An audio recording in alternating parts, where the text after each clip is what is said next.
Hello ഗഡീസ്, ഇന്ന് നമ്മളുള്ളത് ഒരു പ്രത്യേക സ്ഥലത്താണ്. കന്യാകുമാരി.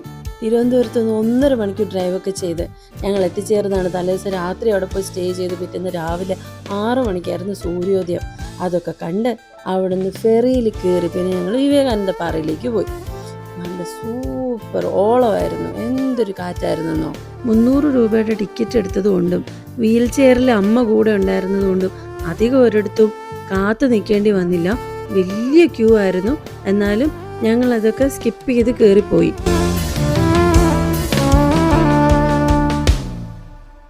അങ്ങനെ ട്രിവാൻഡ്രത്ത് നിന്ന് 2 അവർ ഡ്രൈവ് ചെയ്ത് ഞങ്ങൾ വന്നേക്കുന്ന ഒരു സ്പെഷ്യൽ സ്ഥലത്താണ്. ഇതാണ് ത്രിവേണി സംഗമം. 3 കടലുകൾ ചേരുന്ന സ്ഥലം, കന്യാകുമാരിയിലെ വിവേകാനന്ദ പാറ. ഇന്ത്യൻ ഭൂപടത്തിന്റെ തെക്കേ അറ്റത്ത് കടൽ തീരത്ത് നിന്ന് കുറച്ചു മാറി പാറയിൽ സൃഷ്ടിച്ചെടുത്തിരിക്കുന്ന ഈ അത്ഭുതം ജീവിതത്തിൽ ഒരു തവണയെങ്കിലും നിങ്ങൾ പോയെന്ന് കാണണം. വിവേകാനന്ദ പാറ ആദ്യമായിട്ടല്ല സന്ദർശിക്കുന്നതെങ്കിലും ഇത്തവണ കൗതുകമായത് തമിഴ്നാട് ഗവൺമെന്റ് തിരുവള്ളുവർ ശിലയിലേക്ക് പോകാൻ നിർമ്മിച്ചിരിക്കുന്ന ഗ്ലാസ് ബ്രിഡ്ജാണ്. 133 അടി ഉയരത്തിൽ നിൽക്കുന്ന ഈ തിരുവള്ളുവർ ശിലയുടെ മേളിലാണ് 2004 സുനാമി തിരകൾ ആഞ്ഞടിച്ചത്. എൻ്റെ പുറകിൽ കാണുന്ന ആ സ്പോട്ടിലാണ് 3 കടലുകൾ ഒന്നിക്കുന്ന ത്രിവേണി സംഗമം.